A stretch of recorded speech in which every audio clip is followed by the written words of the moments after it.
नमस्कार साथियों, जय उत्तराखंड, जय हिंद। मेरा नाम दिनेश सिंह बिष्ट, वन यू की टीम से आप सभी साथियों का मैं स्वागत करता हूं अपने लाइव प्रोग्राम में। और मैं चाहूँगा कि आप सभी साथी हमेशा की तरह जिस तरह से आपका साथ और प्यार मिला है, प्लीज़ इस लाइव वीडियो को अधिक से अधिक लोगों के साथ शेयर करें। और मैं सभी साथियों से ये भी कहना चाहूँगा कि आज जिस टॉपिक को लेके मैं लाइव आया हूँ वो बहुत बहुत ज़्यादा महत्वपूर्ण टॉपिक है। हमारे पूरे उत्तराखंड ही नहीं, इनफैक्ट पूरे देश के लिए ये एक सवाल है कि हम किस तरह की राजनीति चुनते हैं, किस तरह के नेता चुनते हैं। लेकिन मैं क्योंकि हम उत्तराखंड को लेके काम कर रहे हैं तो उत्तराखंड के परिप्रेक्ष्य में सारी बातें आप सबके साथियों के सामने रखूँगा। तो साथियों से मैं निवेदन करता हूँ, उम्मीद करता हूँ कि आप सभी साथी बिल्कुल अपनी जिम्मेदारी समझते हुए अधिक से अधिक लोगों तक ये बात पहुँचाएंगे। नमस्कार टीकाराम भाई, जय उत्तराखंड। महेंद्र जी, जय उत्तराखंड। विजय सिंह रावत जी, नीलम जी, नवीन कुमार जी, राजेंद्र जी, जय उत्तराखंड, जय हिंद। तो सभी साथियों से निवेदन है कि इसको वीडियो को शेयर करें। मैं कुछ हाई लेवल पे अपने कुछ पॉइंट्स आप सभी साथियों को बताना चाहूँगा जो भी आज हम इसमें डिस्कशन करने वाले हैं। तो मैंने एक पॉइंट डाला था कि आज बात राजनीति की होगी और पूरी की पूरी बात आज राजनीति की ही होगी। धन्यवाद देवेंद्र कोटवाल जी और टीका भाई, बिल्कुल बिल्कुल धन्यवाद। आप बेसब्री से इंतज़ार कर रहे थे। मीना बहन नमस्कार, जय उत्तराखंड। तो आज बात राजनीति की ही होगी। बहुत सारे साथी मुझे पता है कि वो बिल्कुल खुश नहीं होते कि जब भी हम राजनीति की बात करते हैं, लेकिन इसके बिना जीवन नहीं चलने वाला है। तो आज राजनीति की भी बात होगी, समाज नीति की भी बात होगी, कर्म नीति की भी बात होगी। और साथ ही ये भी बताना चाहूँगा कि मैंने एक एनालिसिस किया था काफ़ी टाइम पहले और मैं रेगुलर उसमें अपडेट करता रहता हूँ। तो आप सभी साथियों को मैं वो अपडेट देना चाहूँगा कि क्या हमारी क्षेत्रीय उत्तराखंडी पार्टी जीत सकती है। कोई सी भी क्षेत्रीय उत्तराखंड पार्टी, मैं एक पार्टी का एग्जाम्पल लेके आप सबके सामने रखूँगा। क्या वो जीत सकती है, क्या किस्मत बदल सकती है, क्या ऐसा उद्धार हो सकता है। बहुत बहुत स्वागत है शैलेंद्र भारती जी, जय उत्तराखंड। तो ये मैं आज आप सबको पूरे एनालिसिस दिखाने वाला हूँ कि किस तरीके से कोई भी साथी, कोई भी संस्था जो भी इस लाइव वीडियो को देख रहा है और वो जानना चाहता है कि क्या वो उत्तराखंड में जीत सकते हैं चुनाव, जीतेंगे तो कैसे जीतेंगे, क्या स्ट्रेटजी, क्या प्लानिंग होनी चाहिए, क्या अच्छे लोग उत्तराखंड की राजनीति में नहीं आने चाहिए, अच्छे नेता नहीं आने चाहिए, हम इस बारे में ज़रूर बात करेंगे। अंगद जी, जय उत्तराखंड। तो साथियों, मैंने साथ साथ ये भी लिखा था, एक मैंने मैसेज और भेजा था कि उत्तराखंड के जो क्षेत्रीय पार्टियां क्या राष्ट्रीय पार्टियों से टकरा सकती हैं कि नहीं, क्या वो जीत सकती हैं उनसे आगे। ऐसा क्या है जो हुआ दिल्ली के अंदर भी हुआ, अरविंद केजरीवाल जी यहाँ के मुख्यमंत्री बने, बहुत सारी चीज़ें हैं। मैं बहुत संक्षेप में, आप सभी साथियों का समय बहुत कीमती है, मैं वो ज़्यादा समय नहीं लेना चाहूँगा। तो मैं बिल्कुल परिभाषा से शुरू करना चाहता हूँ कि परिभाषा क्या है। सुनील रावत जी, जय उत्तराखंड। लाल सिंह सर नमस्कार, जय उत्तराखंड। प्रवेश जी, जय उत्तराखंड। ललित मोहन भाई जी, जय उत्तराखंड। तो मैं बाकी सभी साथियों को अभिनंदन नहीं कर पाऊंगा, उसके लिए मुझे क्षमा कीजिएगा। मैं सीधा मुद्दे पर आता हूँ, सीधा टॉपिक पर आता हूँ। तो राजनीति की जब हम बात करते हैं तो राजनीति की परिभाषा से हम शुरुआत करते हैं। और मैंने इंटरनेट से बहुत अच्छा आर्टिकल निकाला, क्योंकि मॉडर्न पॉलिटिक्स जो हम बोलते हैं, आजकल की जो राजनीति है, उसके जो जन्मदाता हैं वो बोला जाता है कि चाणक्य जी को बोला जाता है, आचार्य चाणक्य जी को। तो चाणक्य जी ने क्या लिखा, राजा बनने के लिए किन गुणों का होना जरूरी है, उसके ऊपर उन्होंने एक बात करी थी। लेकिन जिस तरह से संधि विच्छेद हमने हिंदी में पढ़ा है, जिस तरह से संधि विच्छेद में हमने पढ़ा है, राजनीति, आप बहुत ध्यान से समझना इस चीज को कि ये नीति मतलब पॉलिसी, और राज करने की नीति है। तो हम जो भी कर रहे हैं, हम जिन भी नेताओं को चुन रहे हैं, ये हम पर राज करने के लिए चुन रहे हैं। ये समाज के भलाई के लिए नहीं हो रहा है काम, ये राज करने के लिए हो रहा है। तो जो जिस चीज के लिए उनको हम चुन रहे हैं तो वो काम वो कर रहे हैं। तो समाज नीति अगर होती, कर्म नीति अगर होती, विकास नीति अगर होती, तो हम विकास की बात करते, तो हम समाज की बात करते, तो हम काम करने की बात करते। अब हम बात ही राजनीति की कर रहे हैं, तो राज करने की बात कर रहे हैं। उन लोगों को चुना ही हमने इसलिए कि भाई हम राजनीति कर रहे हैं, जो नीतियां बन रही हैं वो राज करने के लिए बन रही हैं, राजनीति। तो एक तो ये शब्द से बहुत लोगों को नफरत है, और मुझे कई बार लगता है कि ये सही भी है, इस शब्द से बहुत नफरत हो जानी चाहिए। लेकिन ये राज करने की नीति का एक दूसरा अर्थ भी है कि ये राज जो है, ये लोगों का राज होना चाहिए, उन नेताओं का राज नहीं। जहां जनता का राज हो वो असली राजनीति है। हम उस राजनीति पर आज बात करने जा रहे हैं। बाकी तो ये सारी चीजें आपको बताएंगे, कौन कैसे नेता हैं, कैसी पार्टियां हैं, किसी को बताने की जरूरत नहीं है। तो राजनीति क्या है, मैंने आपको थोड़ा सा अपने शब्दों में बताने का प्रयास किया है, जितनी मेरी समझ है छोटी मोटी। चाणक्य जी ने एक बहुत इंपॉर्टेंट पॉइंट बोला था। उन्होंने बोला कि ये क्या, आखिर राजा बनने के लिए क्या गुण होने चाहिए। अब राजा का मतलब क्या, वो पुराने राजा तो पुराने जमाने में होते थे, लेकिन आज के टाइम पे जिन भी लोगों को हम किसी प्रदेश का, किसी क्षेत्र का, देश का जो नेता चुनते हैं, उनके अंदर क्या गुण होना चाहिए। तो उन्होंने आचार्य चाणक्य के बारे में छोटा सा एक आर्टिकल है, मैंने ऑनलाइन निकाला और कई सारी जगह से देखा। तो प्लीज इस पे थोड़ा सा ध्यान दीजिएगा और सभी साथियों से मैं बार बार निवेदन करूंगा, इस वीडियो को जरूर शेयर करें।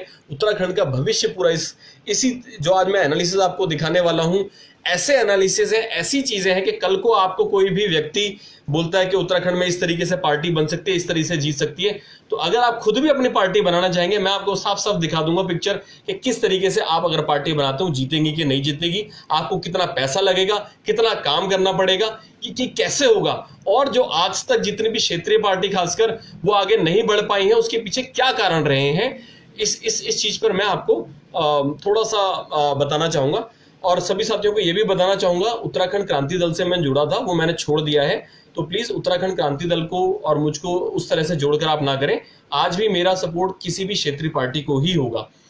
मैंने उसमें काम करना छोड़ा है, लेकिन भावनात्मक रूप से हम सभी क्षेत्रीय पार्टी से, उत्तराखंड क्रांति दल नंबर 1 पर है, जो हमारी भावनात्मक रूप से हमारे मुद्दे विचार उनसे मिलते हैं, लेकिन फिलहाल मैंने वो पार्टी छोड़ दी है, कोई दूसरी पार्टी ज्वाइन करने नहीं जा रहा हूं। तो आचार्य चाणक्य जी की बातों पर मैं, तो उन्होंने क्या कहा, क्योंकि राजा जो होते थे पुराने जमाने में होते थे, उन्होंने कहा, चाणक्य कहते हैं कि राजा धर्म में आस्था रखता है, वही देश के जनमानस को सुख पहुंचा सकता है। जो धर्म है, अब धर्म क्या है, अब धर्म की बहुत सिंपल सी डेफिनेशन दी है, सदविचार और सद आचरण। और हम भी शुरू से कहते हुए आए हैं कि हमारे जो भी उत्तराखंडी साथी हैं, उत्तराखंडी भाई बंधु हैं, प्लीज कभी किसी दूसरे लोगों के, जाति के, धर्म के नाम पर, खासकर अपने उत्तराखंडियों को कभी गलत ना बोलें, सबसे प्यार मोहब्बत से रहें। और ये समय है, आता जाता रहेगा, कभी वो हमारे सुख दुख में काम नहीं आए, लेकिन हो सकता है फ्यूचर में आ जाए। तो सद विचार, हमारे विचार अच्छे रहने चाहिए, पॉजिटिव रहने चाहिए, और सद आचरण हम लोगों के साथ ऐसा आचरण करें, ऐसा व्यवहार करें जिसकी हम खुद उनसे अपेक्षा रखते हैं कि वे हमें भी ऐसा ही कोई हमारे साथ अच्छा व्यवहार करेगा। फिर उन्होंने बोला कि जो राजा प्रजा का पालन करने के लिए धन की समुचित व्यवस्था रखता है और राज्य संचालन के लिए यथोचित राजकोष एकत्र करता है, यानी पैसा इकट्ठा करना भी बहुत जरूरी है, राजकोष में पैसा होना बहुत जरूरी है। आज उत्तराखंड सरकार ने, अगर आप देखोगे पिछले 3 साल से लगातार उनका जो बजट है, मैं एक बार पहले भी लाइव में आके दिखाया था कि वो पहले से ही बता रहे हैं कि हमें 500 करोड़ का घाटा होने वाला है। तो ये किस तरह से राजा व्यवस्था करेगा, राजा तो उत्तराखंड का राजा आज उत्तराखंड का मुख्यमंत्री हुआ, तो वो उनके पास व्यवस्था नहीं है, तो यहां पर वो फेल होते हैं, उस पॉलिटिक्स के अंदर वो फेल होते हैं। मैं किसी व्यक्ति विशेष की बात नहीं कर रहा हूं, मैं नीतियों की बात कर रहा हूं। आज बात नीतियों पर है। मैं पार्टी की किसी की बुराई करने का कोई फायदा नहीं है, उससे केवल एंटरटेनमेंट होता है। बहुत सारे लोग लाइव आते हैं और बुराई करते हैं, बुराई जहां तक सही है, लेकिन उसके बाद जो सोल्यूशन है, सोल्यूशन पर भी बात हो, है ना। अब आते हैं अगले पॉइंट पर, जो आचार्य चाणक्य जी ने बोला कि एक योग्य राजा को सदैव अपने पड़ोसी राजा के हितों का ध्यान रखना चाहिए और हमेशा सावधान रहना चाहिए। बिल्कुल सही बात है ये क्योंकि प्राय ये देखा जाता है कि सीमा के निकट वाले राज्य किसी न किसी बात पर आपस में लड़ पड़ते हैं। अच्छा, हमारा जो पड़ोसी राज्य है, सबसे करीबी जो है, वो है जिसकी भौगोलिक स्थिति भी मिलती है, वो है हमारा हिमाचल। अच्छा, हिमाचल से हमारे मधुर संबंध होने चाहिए थे, संबंध किसी तरह के रखे ही नहीं गए हैं, जबकि वहां पर जिस तरह की भूमि कानून, भूमि की पॉलिसी जो बनी हुई है, हमारे उत्तराखंड में वैसी आनी चाहिए थी। राजनीति में मैं आगे अगले पॉइंट पर आता हूं, बस 3 पॉइंट बहुत इंपॉर्टेंट पढ़ रहा हूं। राजनीति यही है कि किसी को भी अपनी गुप्त बातें नहीं बताओ, नहीं तो आप तबाह हो सकते हैं, यह आचार्य चाणक्य ने बोला। तो जो भी साथी राजनीति के बारे में जानते हैं, मतलब हमें तो एक्सपीरियंस नहीं है, हम कुछ ये थ्योरेटिकल चीजें नहीं, प्रैक्टिकल चीजें रही हैं आचार्य चाणक्य के टाइम पर। इसके बाद मैं आपको बिल्कुल आंकड़ों के साथ दिखाने वाला हूं। जैसा आपको पता है, हमेशा आंकड़ों पे हम बात करते हैं, वही चीज मैं आपको दिखाने वाला हूं। हमेशा इस बात का ध्यान रखें कि हर मित्रता में कोई ना कोई स्वार्थ छिपा होता है। मैं दिल से बताऊं तो मैं इस वाक्य से 100% सहमत नहीं हूं। मित्रता में हमेशा स्वार्थ छिपा रहता है, हाँ, लेकिन जब राजनीति की बात आती है तो वहां पर जरूर कुछ ना कुछ स्वार्थ छुपा होगा। आचार्य चाणक्य कहते हैं कि कभी भी रिस्क लेने से नहीं डरना चाहिए, अनुशासन रहना चाहिए।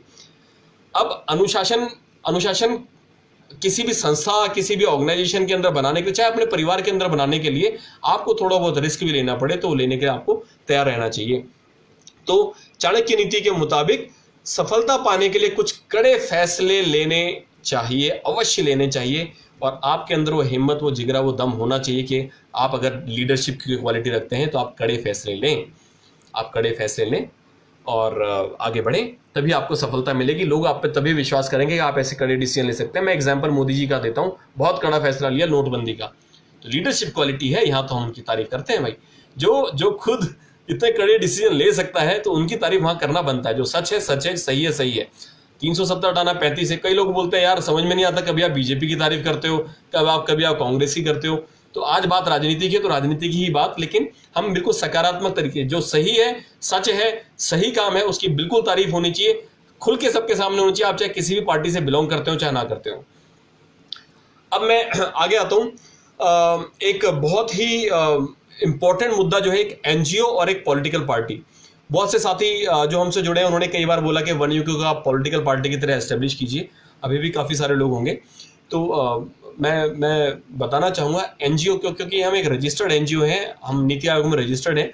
हम कभी भी एक पॉलिटिकल पार्टी वन यूके को नहीं बना सकते हैं। हाँ, जो वन यूके में काम करने वाले लोग हैं वो चाहें तो पॉलिटिकल पार्टी बना सकते हैं। जैसे मैं चाहूं तो अपनी पॉलिटिकल पार्टी बना सकता हूं, मेरे साथ कुछ लोगों को मिला के जो वन यूके सदस्य उनको मिला के किसी नए नाम से पॉलिटिकल पार्टी बनाई जा सकती है, लेकिन वन यूके कभी भी पॉलिटिकल पार्टी में कन्वर्ट नहीं हो सकता है, ना कभी होगा, और ये लीगली भी सही नहीं है।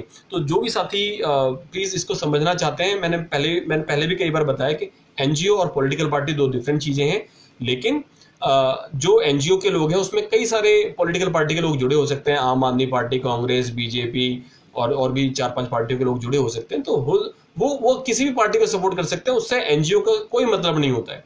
तो मैंने ये चीज पहले क्लियर कर दी है। तो साथियों, मैंने उत्तराखंड क्रांति दल छोड़ दिया है, और ना ही हमारा वन यूके ने कभी यूकेडी को खुल के सपोर्ट किया था। मैं क्लियर करना चाहता हूँ। और व्यक्तिगत रूप से आप किसी भी पार्टी को सपोर्ट कर सकते हैं। हमारी भी विचारधारा आज भी यही है कि क्षेत्रीय पार्टी को आगे आना चाहिए। अब मैं बताता हूं आपको एक एनालिसिस जिसकी मैं बात कर रहा हूं, जिसके लिए शायद आप बेताब भी होंगे कि वो एनालिसिस क्या है। तो उससे पहले आपको बताना चाहूंगा, आज एक और नई पार्टी के बारे में पता चला है। उत्तराखंड के अंदर 50 से ज्यादा पार्टी रजिस्टर्ड है। किसी ने 62 बोला, कोई 63, हर साल वो ऊपर नीचे होता रहता है आंकड़ा, पर 50 से ऊपर रजिस्टर्ड पार्टी है। इतनी सारी नई पार्टी बना के क्या फायदा? तो सबसे पहली बात तो है कि पॉलिटिकल पार्टी बनाई क्यों जा रही है। हम इतना जानना चाहते हैं कि पॉलिटिकल पार्टी बनाई क्यों जा रही है। अच्छा, इसके पीछे क्या हो सकता है, कारण क्या हो सकता है पॉलिटिकल पार्टी बनाने के? पहला कारण, सबसे बढ़िया कारण जो है वो है पावर में आना। दूसरा है पैसा कमाना, और पावर में आना पैसा कमाना दोनों भी हो सकता है। तीसरा सबसे प्रमुख कारण है जलन के कारण। बहुत सारी पार्टियां केवल जलन के कारण बनी है। चौथा कारण किसी षड्यंत्र के तहत, जैसे कोई मान लो कांग्रेस ने, बीजेपी ने किसी पार्टी को हराना है तो उसने षड्यंत्र के तहत एक नई पार्टी खड़ी कर दी। मैं आज, क्योंकि बात पूरी राजनीतिक है, मैं इसलिए केवल राजनीतिक बातें करूंगा, लेकिन हम इसको सकारात्मक पॉजिटिव तरफ को लेके जाना चाहते हैं, हम नेगेटिव इसमें कुछ नहीं जाना चाहते। मैं कारण बता रहा हूं कि किस तरीके से नई नई पार्टी खड़ी होती है। तो ये सबसे प्रमुख कारण है। और जबकि कारण सबसे महत्वपूर्ण यह होना चाहिए था कि किस तरीके से हम अपने देश का, अपने क्षेत्र का, अपने राज्य का विकास करें, इसके लिए एक नई पॉलिटिकल पार्टी खड़ी होनी चाहिए। अगर खड़ी भी होती है तो, या जो पुरानी पार्टी है उन सभी का भी आज के टाइम पे उद्देश्य है किसी तरह से सत्ता हमारे हाथ में आ जाए तो हम बस पावरफुल बन जाएंगे, पैसा कमा लेंगे। अब उसमें क्या है, आपको छोटा सा आंकड़ा देता हूं। ग्राम सभा के मैंने एक प्रेजेंटेशन बनाई है आप सभी साथियों के लिए, मैं आपको दिखाऊंगा अभी।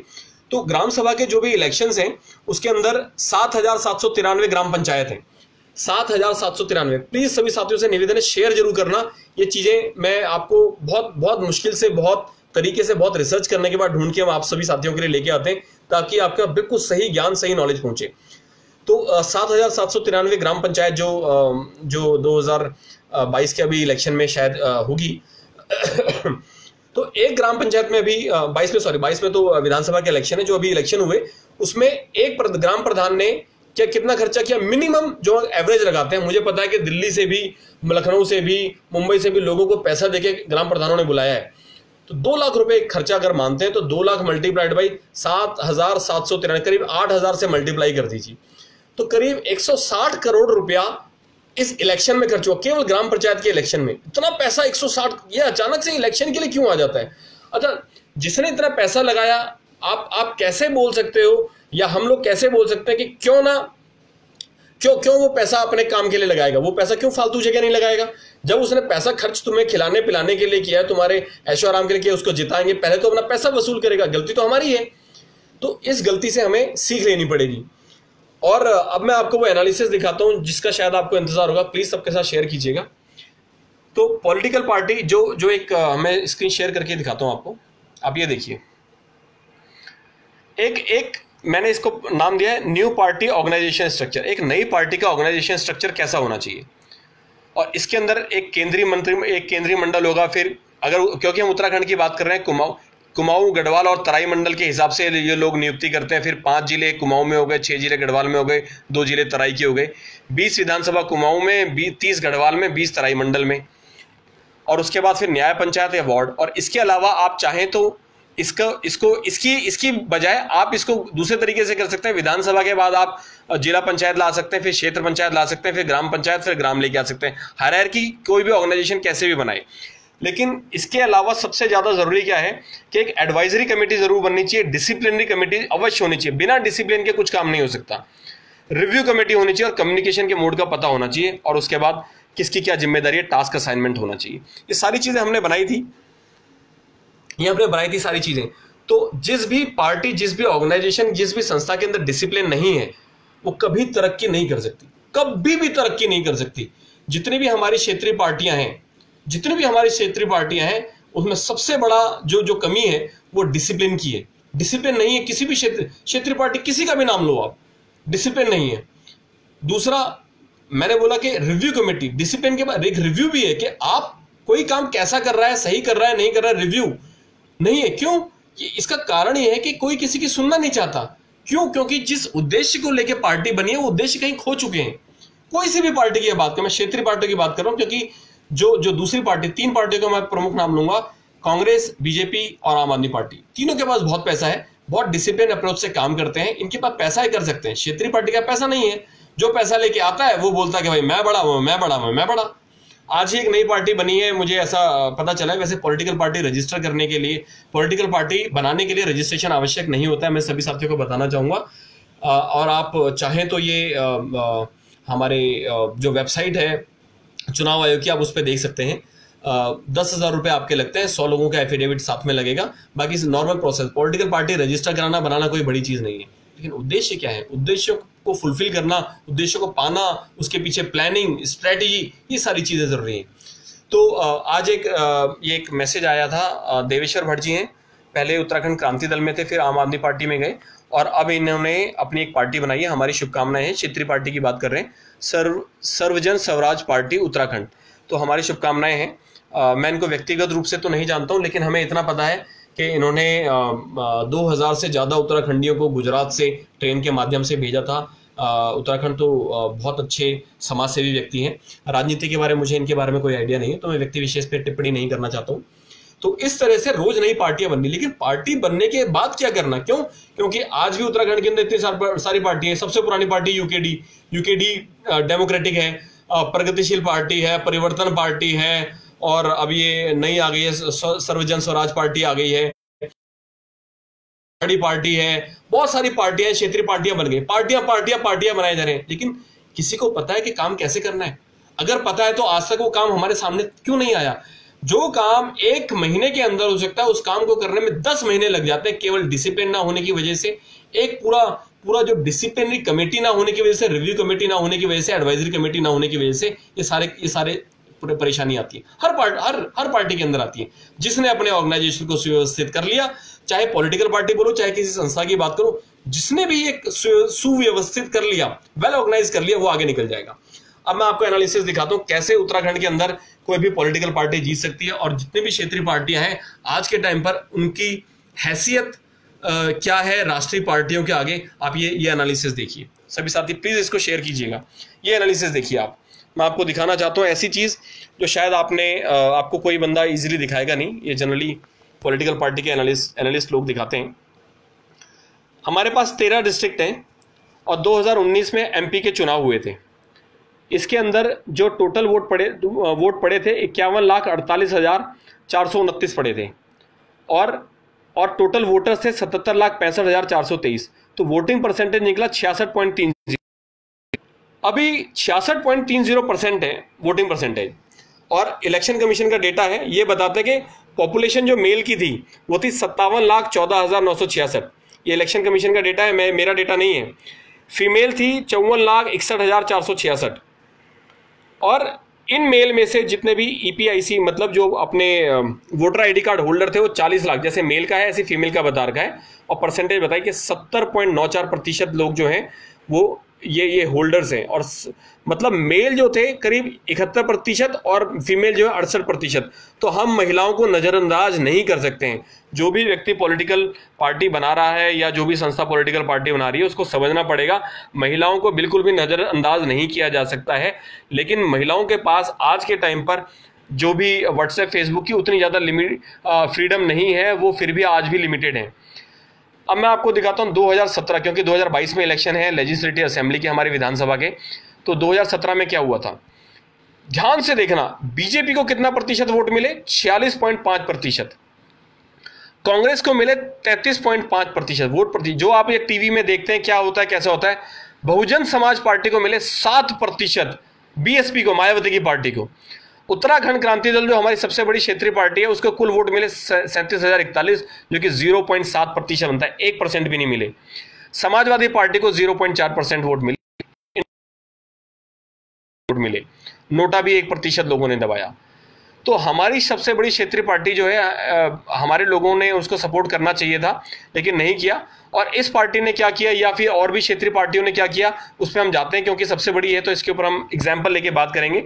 बिल्कुल उत्तराखंड क्रांति दल का कोई भी व्यक्ति ऐसा ना सोचे कि किसी अगेंस्ट बात हो रही है, ये केवल आंकड़े दिखाए जा रहे हैं, सच्चाई बताई जा रही है।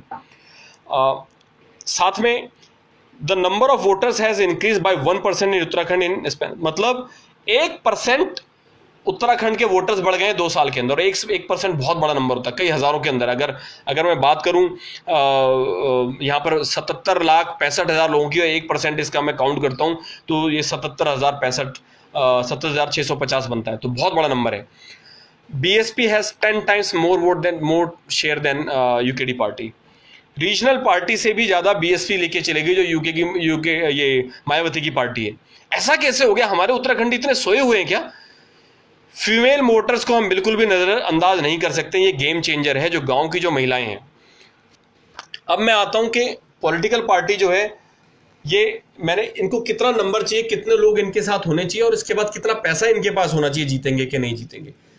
और ये किस तरीके से ये इस जो भी लोग देख रहे हैं, जो भी कहते हैं, कई लोग ये भी जानना चाहते हैं आप पॉलिटिकल पार्टी कब बनाओगे। मैं कारण बता रहा हूं कि हम पॉलिटिकल पार्टी क्यों नहीं बना रहे।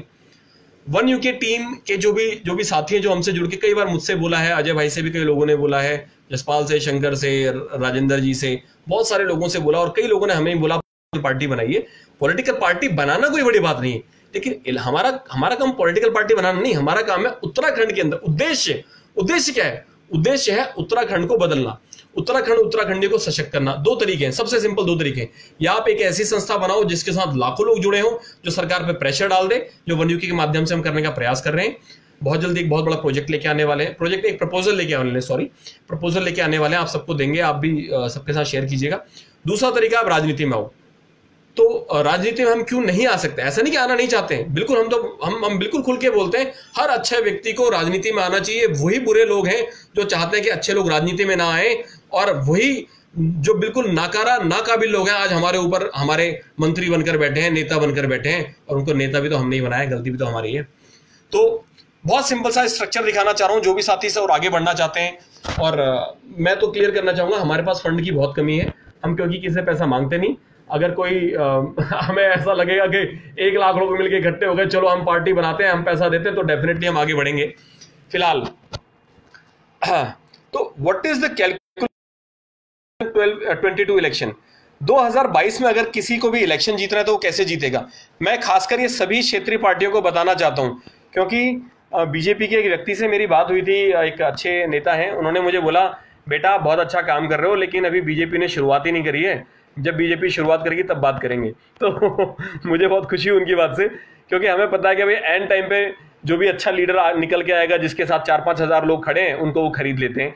जिस तरह से उन्होंने पिछली बार कांग्रेस को खरीदा था, कांग्रेस के पता नहीं कितने ही नेताओं को उन्होंने खरीद लिया था। खैर, तो total strength required to win 2022 का इलेक्शन, जो जीतने के लिए टोटल कितने लोग आपको चाहिए, कैसे आगे बढ़ना पड़ेगा। 3 मंडल मैंने बताया, हर मंडल पे आप मान लो आपके 5 पदाधिकारी हैं, पदाधिकारियों की बात कर रहा हूं, केवल पदाधिकारियों की, तो 15 ये हो गए। 13 डिस्ट्रिक्ट के अंदर 5 पदाधिकारी है। 5 पदाधिकारी आप मान लीजिए बहुत नॉर्मल से, आप मान लीजिए एक प्रेसिडेंट मान लीजिए, 2 वाइस प्रेसिडेंट मान लीजिए, एक सेक्रेटरी मान लीजिए और एक कोऑर्डिनेटर मान लीजिए, जबकि इससे ज्यादा होते हैं। 65 लोग ये हो गए। 70 विधानसभा के 350 लोग हो गए। 402 जिला पंचायत हैं जिसमें 2010 लोग हो गए, और 3295 जो है क्षेत्र पंचायत है, 16475 लोग हुए। ये 5-5 लोग क्षेत्र पंचायत तक है, और ग्राम पंचायत में मैं केवल 2 लोगों को मानता हूँ। ये जो मॉडल है ये आज की सभी राजनीतिक पार्टियां फॉलो करती हैं, इनके पास तो इससे ज्यादा है। मैं बहुत बेसिक लेके चल रहा हूँ, किसी भी जो भी रीजनल पार्टी हमारी किस तरह से आगे बढ़ सकती है। तो टोटल मिला के 33,885 पदाधिकारी जो है आपके ग्राम पंचायत से लेके मंडल तक हो जाएंगे, 33,885, और आप 40-50 लोग और मान लीजिए आपकी केंद्रीय टीम के अंदर है। तो टोटल विद ऑल 20 मोर्चा। अच्छा यार, राइट साइड में मैंने एक मोर्चा बनाया कि भाई मोर्चा की लिस्ट है, और जो भी विभाग होते हैं, डिपार्टमेंट्स है, मोर्चा है, उनकी लिस्ट है। तो जो भी व्यक्ति पार्टी बनाना चाहता है कैसे आगे जाएगा, तो 13 तो जिले, तो 13 जिला लेवल पे जिला समिति हो गई, तो जिसकी हम बात कर रहे हैं 13 का एक हायरार्की चलेगी डाउन डाउन, जैसे मैंने बताया मंडल पे, डिस्ट्रिक्ट पे, विधानसभा, पंचायत, इसी तरीके से इनकी चलेगी। फिर युवा मोर्चा हो गया, महिला मोर्चा, भूतपूर्व सैनिक मोर्चा। अच्छा, इन मोर्चा का एक क्राइटेरिया है, बहुत सारे लोग ना कुछ भी उठा के बना देते हैं, तो मैं आपको बिल्कुल क्राइटेरिया समझाऊंगा। आपको तय करना पड़ेगा आप मोर्चा नाम किसको दे रहे हैं। वो एक ऐसी फोर्स, मोर्चा यानी एक ऐसी फोर्स जहां पे कम से कम आप 20,000 लोगों को जोड़ पाओ, कम से कम 20,000 लोगों को जोड़ पाओ, तो उसको आप मोर्चा एक नाम दे सकते हो। 20,000 लोग से कम होंगे तो उसका मोर्चा नाम नहीं दे सकते। तो युवा मोर्चा में 20,000, महिला मोर्चा, मतलब युवा मोर्चा हो गया, महिला मोर्चा हो गया, भूतपूर्व सैनिक, होटल कर्मचारी, क्योंकि उत्तराखंड के अंदर लाखों होटल कर्मचारी हैं, तो 20,000 का एक होटल कर्मचारी मोर्चा बनाया जा सकता है। किसान मोर्चा, मजदूर संघ, SC ST OBC मोर्चा, बीजेपी ने तो SC ST को अलग कर रखा है, OBC को अलग कर रखा है, उनको पता है जनसंख्या इतनी ज्यादा है। प्रवासी प्रकोष्ठ है, उत्तराखंड से जो बाहर रह रहे हैं। असंगठित श्रमिक मोर्चा है, जो दुकानों में काम कर रहे हैं, इधर उधर काम कर रहे हैं। इसके अलावा गैर संगठित, कई सारी और चीजें हैं। तो ये मैंने कहा कि आप 13 जिले ले लीजिए, और उसके अलावा 7 यहाँ पे, जबकि मैंने 10 से ज्यादा लिस्ट कर रखे हैं, 13 और 7 20 मोर्चों को मिला के अगर सभी के अंदर ये स्ट्रक्चर रहता है, जिसमें हम 33,885 की बात कर रहे हैं, तो टोटल बनता है 6,77,700। तो आपके पास सारे मोर्चे मिला के और सारे जो नॉर्मल आपकी जो मेन स्ट्रीम पॉलिटिक्स वाले 13 जिले मिला के हैं, तो आपके पास बनेंगे 6,77,700 लोग। 6,77,700 लोग उत्तराखंड में आपको इलेक्शन नहीं जितवा सकते हैं। क्यों? क्योंकि ये जो वोट प्रतिशत होगा, अगर हम कंपेयर करें तो मात्र 13.16% होगा। बीजेपी को मिले थे 46.5% और कांग्रेस को मिले थे 33.5%। तो जो भी नई पार्टी उत्तराखंड में आना चाहती है, बनाना चाहती है, उसको वोट प्रतिशत जो है उसका कम रहेगा। ये बहुत टेक्निकल चीजें हैं। तो ये पार्टी इतना सब कुछ करने के बाद भी, आप सोचिए जितनी भी नई पार्टियां, तो ये नई पार्टियां आ क्यों रही हैं? ये नई पार्टी आ रही है पैसा कमाने के लिए। ये सारी की सारी नई पार्टियां आती है पैसा कमाने के लिए। क्यों? उद्देश्य तो कुछ और था, उद्देश्य तो कुछ और है। उद्देश्य तो है उत्तराखंड बदलना और उत्तराखंडी को सशक्त करना। आज के टाइम पर जो भी नई पार्टी अचानक से इलेक्शन से पहले अवतरित होकर आती है, क्योंकि इससे पार्टी तो बहुत पहले है, इससे पहले भी बहुत सारी पार्टियां हैं, कांग्रेस बीजेपी को छोड़ के इससे पहले बहुत सारी पार्टियां रजिस्टर्ड हैं। वो क्यों आज तक इस स्ट्रक्चर पे काम नहीं कर पाई हैं? क्या उनके पास लोग नहीं है? क्या जानकारी नहीं है? क्या नॉलेज नहीं है? नहीं, उनके पास उद्देश्य नहीं है। उनके पास उत्तराखंड, उत्तराखंडियों को आगे बढ़ाने का उद्देश्य नहीं है।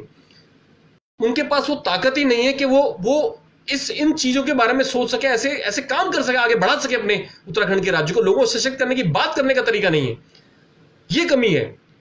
और उसका फायदा ये राष्ट्रीय पार्टियां उठाती हैं, इनके लोगों को पैसे दिए जाते हैं। कोई सी भी क्षेत्रीय पार्टी है, मैं ऑलमोस्ट सबका एग्जांपल ले रहा हूं, ऑलमोस्ट सब में ये ऐसी होता है। मैं ये नहीं कह रहा कि 100% है, 100% नहीं होगा, लेकिन 50, 60, 70, 80% यही चलता है। आप देख लीजिए कितने भी, तो कांग्रेस जैसी पार्टी के बड़े बड़े नेता बीजेपी में चले जाते हैं 2017 के इलेक्शन, तो छोटी पार्टी की तो कोई औकात ही नहीं है, कोई औकात नहीं है। क्यों? क्योंकि उनके पास ये इतने लोग ही नहीं है। अगर ये ठीक से सारी क्षेत्रीय पार्टियां ठीक से मिलकर काम करें, हो सकता है सारे एकजुट हो जाएं, कुछ ऐसा करें जहां पर ये 13 के 13 जिले और ये जितने भी मोर्चा या डिपार्टमेंट्स हैं, जो प्रकोष्ठ खुले हुए हैं, ये मिलकर 6,77,700 लोग अपने साथ जोड़ें, तो भी ये इलेक्शन नहीं जीत सकते। क्यों? क्योंकि इसके बाद इनका परसेंटेज जो बनेगा वो 13.16%। अब होना क्या चाहिए? होना यह चाहिए कि हर व्यक्ति जो भी 6,77,700 लोग इनके साथ जुड़े हैं, क्षेत्रीय पार्टी, किसी भी क्षेत्रीय पार्टी जो भी ये काम कर रहा है, हर कोई व्यक्ति अपने साथ अगर 3 लोग लेके आता है, मात्र 3 लोग अगर अपने साथ 3 लोग लेके आते हैं, तो इनका वोट प्रतिशत बनता है 55%, तब ये इलेक्शन। लेकिन वो भावना कैसे लेके आएंगे? जो काम अरविंद केजरीवाल ने किया, जो काम नरेंद्र मोदी जी ने किया, भावना आज के टाइम पर आप खुद बताइए। अरविंद केजरीवाल, मुझे तो कई लोग अरविंद केजरीवाल कहने लग गए उनको लगा पता नहीं क्या, क्योंकि उसने वो अचानक से निकल के आया, लोगों को ऐसा लगा अचानक से निकल के आया। नहीं, जिसको भी, जो भी साथी ये सोच रहा है कि अरविंद केजरीवाल जी जो आम आदमी पार्टी के अध्यक्ष हैं और दिल्ली में मुख्यमंत्री हैं, जिसको भी लगता है कि अचानक से अन्ना आंदोलन से वो खड़े हुए, ऐसा नहीं था। जो भी साथी पुराने लोग हैं जो जानते हैं इस चीज को, उनको पता होगा, थोड़ा रिसर्च करना पड़ना। अरविंद केजरीवाल जी 8 साल से, जितना मुझे जानकारी है, मुझे पता चला 7-8 साल से तड़प रहे थे कि किस तरीके से मैं राजनीति में घुसूं, मुझे कोई एक ब्रेक पॉइंट चाहिए। और किस्मत बहुत बड़ी चीज है, किस्मत भी होनी चाहिए। इनकम टैक्स के जब वो ऑफिसर थे, कमिश्नर थे, तो वहां पर वो एक शपथ ग्रहण करवाते थे सबसे, क्योंकि मेरे ससुर जी भी खुद इनकम टैक्स से रिटायर है, हमें पता है ये चीजें। और ये चीज किस लिए की जाती थी? इसलिए की जाती थी कि वहां से, ये बहुत बड़ी प्लानिंग है। उत्तराखंड के जो इलेक्शन जीतना है, ये छोटी मोटी चीज नहीं है कि आपने नई पार्टी बनाई, 1 साल के अंदर आप इलेक्शन जीत गए। ऐसा ही आसान चीज नहीं है। उसके पीछे कितनी बड़ी प्लानिंग थी कि भाई सब लोगों को शपथ दिलाते हैं, मैं कोई झूठ नहीं बोलूंगा, मैं किसी से घूस नहीं लूंगा, ये नहीं करूंगा, तो भाई बंदा फेमस हो गया, ये बंदा तो ऐसा है। लेकिन फेमस इतने नहीं हो पाए कि दिल्ली के अंदर अपनी पार्टी को जिता पाए। तो उसके लिए कुछ ऐसा चाहिए था जिससे आगे बढ़ जाए। तो अरविंद केजरीवाल ने, और जो भी किया बिल्कुल सही किया, मैं उसको बिल्कुल गलत नहीं मानता हूं। आगे बढ़ने के लिए उन्होंने किसी का नुकसान नहीं किया। सबसे पहली बात, जब तक अपनी पार्टी बनाने के लिए किसी का नुकसान नहीं किया। उनको कहां से फंडिंग आई है उन्हीं को पता है, या उनके कुछ करीबी लोगों को पता होगा, क्योंकि पब्लिक ने जितनी फंडिंग की, जो बोला गया, ये आपको पता है। एक विधानसभा के इलेक्शन के अंदर, उत्तराखंड के अंदर 2 करोड़ रुपए लग जाते हैं। तो दिल्ली के इलेक्शन है मालिक, एक एक सीट कितने करोड़ की जाती है आपको पता है। तो ये पैसा कहां से आता है? तो इसके बाद कृपाल सिंह जी, जय उत्तराखंड तो मैं ये कह रहा हूं कि इसके बाद जो लोग उनसे जुड़े, क्यों जुड़े? उन्होंने भी तो बहुत सारी चीजें दिखाई। उन्होंने बोला हम ये कर देंगे, हम कांग्रेस को कटघरे में खड़ा कर देंगे, ये कर देंगे। नहीं किया ना, ऐसा तो कुछ नहीं हुआ। हम लोकपाल ले आएंगे, ऐसा तो कुछ नहीं हुआ। आज भी मुख्यमंत्री हैं, 3-3 बार इलेक्शन जीते, ऐसा तो कुछ नहीं हुआ। लेकिन लोग भूल जाते हैं। हमारी सबसे बड़ी कमी है कि हम तो उद्देश्य को भूल गए। उद्देश्य क्या था? क्या उद्देश्य को लेकर पार्टी बनी थी? हर पार्टी के साथ यही है, हर पार्टी के साथ, और खासकर छोटी पार्टी के साथ सबसे बड़ी दिक्कत ये, उद्देश्य भूल गए। प्लीज शेयर कीजिए। अभी मैं आपको बताने वाला हूं कि कितना खर्चा होता है, तब जाके एक राज्य के अंदर, खासकर उत्तराखंड राज्य का मैं आपको बताने वाला हूं कितना खर्चा होगा, जिससे एक हम बोल सकते हैं कि पार्टी जीतेगी। तो भावनात्मक रूप से जोड़ा अरविंद केजरीवाल जी ने, आम आदमी पार्टी ने। अब मैं जी लगा रहा हूं तो लोग ये ना समझे कि आम आदमी पार्टी का बंदा है वो हम सबको रिस्पेक्ट देते हैं। मोदी जी का क्या हुआ? मोदी की कैंपेन ही ऐसी चलती है। अब उन्होंने बोला भाई कितना 56 इंच का सीना। अब लोगों जो खुश हो गए, जो नौजवान थे, उन्होंने 56 इंच का सीना, और उन्होंने करके भी दिखाया, कुछ चीजें करके दिखाई हैं ऐसी, बड़े अच्छे काम किए। सर्जिकल स्ट्राइक करी तो लगा कि हाँ भाई दम है। मैंने पहले ही बोला, ये आचार्य चाणक्य भी कहते हैं कि आपके पास कठोर निर्णय लेने का होना चाहिए, इतना साहस होना चाहिए। और पॉलिटिकल पार्टी जितने भी हमारी उत्तराखंड की हैं, हम चाहते हैं कि उत्तराखंड की मतलब क्षेत्रीय पार्टी, उनके जो जितने भी लीडर्स हैं वो भी साहस रखें, दम रखें कि कुछ कर सकते हैं। भावनात्मक रूप से जो लोग जुड़े हैं उनको अपने से दूर कभी नहीं करना है। ये किसने किया? जिसने सबसे अच्छे संजो के रखा, वो मोदी जी ने संजो के रखा, अरविंद केजरीवाल ने संजो के रखा। कैसे? दिल्ली के अंदर कोने कोने के अंदर आपको पता होगा कि मोहल्ला क्लिनिक खुलवा दिए गए। अच्छा, मोहल्ला क्लिनिक किसने खुले? ये इन्हीं के तो लोग हैं, इन्हीं के तो कार्यकर्ता थे। तो उन्होंने कोई गलत काम नहीं किया, मोहल्ला क्लिनिक खुलवाए, अच्छा किया, अपने कार्यकर्ता को दिया। जिसने मेहनत करी उसको मिलना चाहिए। हम तो आज भी कहते हैं हर पार्टी को ऐसा करना चाहिए। आपका जो भी दोस्त है, साथी है, अगर आपके लिए कुछ काम करता है, आप भी पहले उसी की बात करते हैं। तो ये तो बिल्कुल सही काम किया, इसमें कोई गलत बात नहीं। लेकिन गलत कहां पे किया अरविंद केजरीवाल जी ने? मैं किसी पार्टी विशेष की भलाई बुराई नहीं कर रहा हूं, मैं बता रहा हूं कि जो उद्देश्य थे, जो वादे थे, जो मैनिफेस्टो थे, वहां से हट गए। जिस चीज को जनता को लेके, क्योंकि आज जनता मैंने कहा बहुत सारे लोग ठगा सा महसूस करते हैं कि जो जनता ने एक्सपेक्टेशन रखी थी वो नहीं हुई, वो पूरी नहीं हो पाई। तो ऐसे कोई तो ऐसा व्यक्ति होगा, कोई तो ऐसी पार्टी होगी जो सच्चाई को लेके आगे बढ़े, कोई तो आगे बढ़े। ये ये कहां से लाएंगे ऐसे नेता, हम ऐसे लोग कहां से लाएंगे? और कोई लोग अच्छे आते हैं तो उनको लोग जीने नहीं देते, अपनी पार्टी लेके उनके पीछे पड़ जाएंगे लोग। कोई अच्छा कार्य करा उसके पीछे लोग पड़ जाएंगे। ये हर जगह, हर पार्टी के अंदर है। जितनी बड़ी पार्टी उतना ज्यादा उनके साथ ऐसा होगा। आप कांग्रेस बीजेपी के अंदर ही बहुत आप देख लो, ये गहलोत जी ने के साथ क्या हुआ है।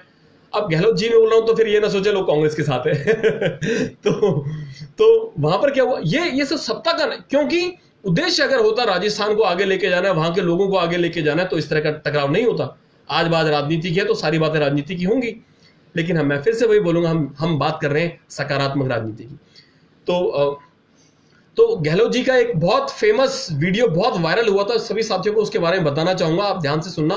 गहलोत जी का जो वीडियो आया था उसमें उन्होंने बोला कि पानी से बिजली बनाने की बात हो रही थी। उन्होंने कहा भाई पानी से बिजली निकाल देंगे तो किस तरीके से खेतों में सिंचाई होगी, उसकी तो पावर पहुंचेगी नहीं खेतों में। तो बहुत फेमस हुआ। और किसने फेमस किया? ये बीजेपी के आईटी सेल ने फेमस किया। आप देखना यूट्यूब में डालना, कहीं भी डालना, सब जगह मिलेगा। बीजेपी के आईटी सेल ने इसको फेमस किया। ये कितनी घटिया राजनीति होती है हर लेवल पे, जो सच्चाई है उसको छुपा के। जबकि हुआ क्या था कि जनसंघ, जो बीजेपी से पहले उस जनसंघ नाम से था, जनसंघ में किसी नेता ने बोला था और उसको बयान को काट के, अगर आप पूरा सुनेंगे इनका बयान, गहलोत जी का जो राजस्थान के चीफ मिनिस्टर है, इनका अगर बयान पूरा सुनेंगे शुरू से अंत तक, तब आपको पता चलेगा ये तो जनसंघ यानी बीजेपी यानी आरएसएस के लोगों ने, इनके किसी नेता ने ऐसा बोला था। तो इतनी गंदी राजनीति लोगों को नीचे गिराने के चक्कर में कौन है, कोई तो ऐसी पार्टी, ऐसा संगठन होगा जो आगे बढ़ेगा। हम तो चाहते हैं कोई आगे आए, हमें कोई दिखे ऐसा, हम उसका सपोर्ट करें। दिखते नहीं वो चीज दिखती नहीं है हमें, किसी के अंदर नहीं दिखती है। खर्चे पर आते हैं, कितना खर्चा होगा, मैं आपको खर्चा बताना चाहता हूं। ये देखिए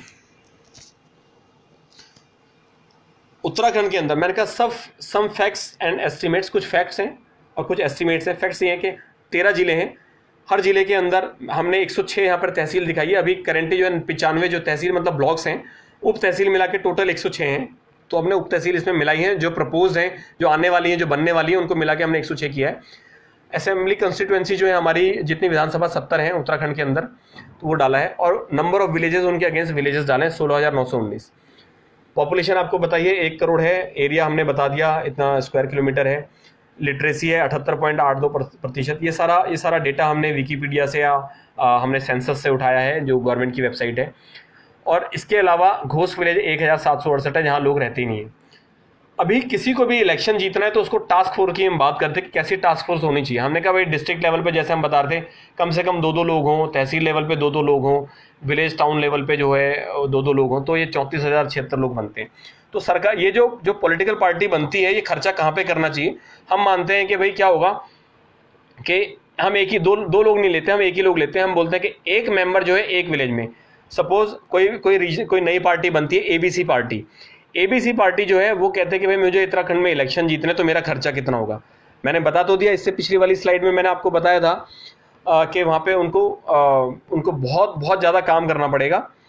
और इसके यहाँ पर उनको 33,885 एक मोर्चे के अंदर या जिले के अंदर के साथ जोड़ के टोटल 20 मोर्चे के अगर या डिपार्टमेंट की बात करें 6,77,700 लोगों को जोड़ना पड़ेगा, तब जाके बात आएगी। और उसके बाद अब खर्चा कितना है आप देखें। मैं कहता हूं मेरा एक ही सदस्य है एक गांव के अंदर, एक है मात्र। 16,919, 17,157 टोटल हो गए। मैंने इसमें 26 जो जोड़े हैं डिस्ट्रिक्ट के 2 लोग जोड़े हैं, और 212 जो जोड़े हैं तहसील और ब्लॉक से, 106 × 2 कर दिया। तो टोटल मिला के मैंने बोला एक व्यक्ति 16,919 गाँव, 17,157। अब ये खर्चा जो निकाला है, ये निकाला है कि 500 रुपये एक मेंबर पे एक महीने में लगता है। अब आप मुझसे बोलेंगे यार 500 रुपये किस बात का लगेगा? आप सोचिए, पार्टी की मीटिंग होगी, कभी कोई चाय पानी पिलाएगा, खर्चा तो होगा ही। एवरेज लगा रहे 500 रुपये एक व्यक्ति पे, तो खर्चा आता है 85,78,500 रुपये एक महीने का। 85,78,500 रुपये। अगर इतना पैसा किसी के पास है, किसी संस्था के पास, किसी व्यक्ति के पास, तो 12×8 = 96, मतलब 10 करोड़ रुपए मान लो आप साल का। 10, ये लास्ट के दो साल में जरूर करना पड़ता है। 10 करोड़ रुपए साल का मान लो कि इतना खर्चा तो होगा ही होगा, तब जाके आप उत्तराखंड के अंदर इलेक्शन जीत सकते हो। जीत सकते हो का मतलब पूरे के पूरे 70 विधानसभा पे इलेक्शन लड़ाएंगे और तब जाके आप जीतोगे। अब हम बात करते हैं, चलो हमें इतने पे नहीं लड़ना है, आप इसको कम कर दो। तो जितने भी जिले के अंदर हमने बताया मल्टीप्लाइड बाय नंबर ऑफ जितने भी विलेजेस हैं, मैं फिर से दिखा देता हूं। तो अल्मोड़ा के अंदर 2294 विलेज हैं। अगर आपको कोई नई पार्टी बना रहा है तो 2294 विलेज के अंदर आप अपना एक एक व्यक्ति मान लो, तो 22 इसको मान लो 2294 हो गए, मल्टीप्लाई बाई 500 कर दो इसको, तो 2000 को 500 से मल्टीप्लाई कर दो, ये हो गया 10 लाख। तो 10 लाख रुपया महीने का खर्चा है आपका। 10 लाख रुपया महीना आपको केवल अल्मोड़ा में लगाना है अगर आपको जीतना है तो ये कैलकुलेशन। अब जो बड़ी बड़ी पॉलिटिकल पार्टियां वो क्या करती हैं, वो बहुत घपला करती हैं, बहुत पैसा कमाती है। क्यों? क्योंकि उनको पता है हमें अपने कार्यकर्ताओं को एंड टाइम पर पैसा देना पड़ेगा, 500 रुपए सबकी जेब में डालने पड़ेंगे, वो लोगों को लेके आएंगे और एंड टाइम पे हो सकता है 10 की जगह ये खर्चा बढ़ के 50 करोड़ है, जो होता भी है।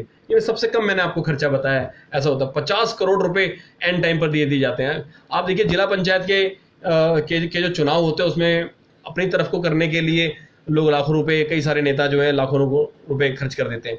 जब ग्राम प्रधान के इलेक्शन के अंदर 2 लाख से लेकर 10 लाख रुपए तक खर्च हो जाता है, तो ये तो विधानसभा के इलेक्शन है। तो ये कैलकुलेशन है, किसी भी व्यक्ति को अगर समझना हो फिर से मुझसे फोन पर बात कर सकता है। कोई अपनी पार्टी बनाना चाहता है, आगे बढ़ना चाहता है, तो मैं उनका सपोर्ट करने को तैयार हूँ। पार्टी ज्वाइन नहीं करूंगा, मैंने पहले ही बता दिया। और जो लोग जानना चाहते हैं क्या दिनेश बिष्ट अपनी पॉलिटिकल पार्टी बनाएगा, तो मैं सबको क्लियर करना चाहता हूँ कि समय पड़ेगा तो पॉलिटिकल पार्टी बनाने में कोई हिचकिचाहट नहीं होगी। लेकिन मैंने आपको खर्चा भी बताया है, मैंने आपको लोगों की स्ट्रेंथ भी बताई है। और अगर सही लोग सही हमारे साथ नहीं, कोई भी अच्छा व्यक्ति मिलता, बहुत सारे उत्तराखंड के अंदर अच्छे व्यक्ति हैं जो पॉलिटिकल विल भी रखता है, वो आगे बढ़ना चाहता है। आप मैं छोटा सा एग्जाम्पल लेता हूं, जैसे अल्मोड़ा जिला की हमने बात करी, ऐसे पौड़ी जिले की भी बात कर सकते हैं। पौड़ी जिला के लोगों को पता है यार यहाँ पर ये व्यक्ति बहुत अच्छा काम कर रहा है, क्यों नहीं उसको आगे बढ़ाते। आप एक टीम, जो भी वहां पे सामाजिक संस्था जो चाहते हैं उत्तराखंड में बदलाव, पौड़ी के लोग आगे बढ़े, उस व्यक्ति को आगे बढ़ाएं। जरूरी नहीं कि पॉलिटिकल पार्टी बना के ही काम होगा। आप अगर उनका साथ देने को तैयार है, पौड़ी के अंदर जैसे हमने बताया कि यहाँ पर कितने गांव है, पौड़ी के अंदर 3483 गांव हैं। तो इन गांवों से अगर एक एक बंदा निकल के आता है, 3500 लोग निकल के आते हैं, उनकी सपोर्ट करते हैं, गांव वालों को बोलते हैं यार प्लीज इस व्यक्ति को जिताओ इस बार पौड़ी के अंदर। तो हमें, क्योंकि वो जरूरी नहीं है पार्टी आपको रजिस्टर करवानी है, आप एक किसी भी नाम लो, आप अपने पार्टी का नाम रखो, एबीसी उत्तराखंड क्रांति दल, एबीसी उत्तराखंड परिवर्तन party, ABC Uttarakhand democratic party, कुछ भी रखिए। और उसके अंदर आप जितने भी पौड़ी के अंदर हमारे 6 विधानसभा आती है, 6 विधानसभा प्रत्याशी खड़े कीजिए, आगे बढ़िए। ऐसा भी हो सकता है, लेकिन ये करेगा कौन? सवाल ये आता है, ये करेगा कौन? हर कोई व्यक्ति, जैसे आप जाओगे, आप देखोगे यार आपके इलेक्शन में खर्च हो गया यार 10 लाख रुपया खर्च हो गया, अब क्या करें? दूसरी पॉलिटिकल पार्टी आती है, उसको पता चलता है तो तेजी से काम कर रहा है, 10 लाख खर्च होगा, मैं तेरे को 1 करोड़ देता हूँ। वो जिंदगी भर 1 करोड़ नहीं कमाने वाला था, उसको पता है इलेक्शन में नहीं जीतना है, 1 करोड़ भी नहीं कमाने। तो वो सबसे पहले क्या करेगा, वो कहेगा यार 1 करोड़ कमा लेते हैं, अब इलेक्शन गए भाड़ में। तो ये नेचर है, इसका नेचर, उत्तराखंडियों का नेचर ऐसा क्यों हो गया है, क्या हो गया है, ये मुझे तो समझ में नहीं आया। बहुत प्रयास किया जानने का, कहते हैं कि लालची हो गए, मुझे ऐसा भी नहीं लगता वो हमारे उत्तराखंडी लोग इतने लालची हैं। पैसे के लालच में हो जाते हैं, दारू के लालच में हो जाता है। मैंने कई बार लोगों से बात भी करी, लेकिन कुछ लोग होंगे, लेकिन हर व्यक्ति तो ऐसा नहीं है। मुझे नहीं लगता कि हमारे हर व्यक्ति उत्तराखंडी ऐसा है। हाँ, लेकिन बहुत बार हमने दिल्ली के इलेक्शन में कई बार सुना है, पहले भी बीजेपी एक बड़े मंत्री ने, शायद मदन लाल खुराना जी ने बोला था, मुझे नाम ढंग से, शायद वही थे, जिन्होंने बोला कि भाई पहाड़ियों को तो क्या है, इनको तो नाच गाना चाहिए, ये तो नाच गाने वाले लोग हैं।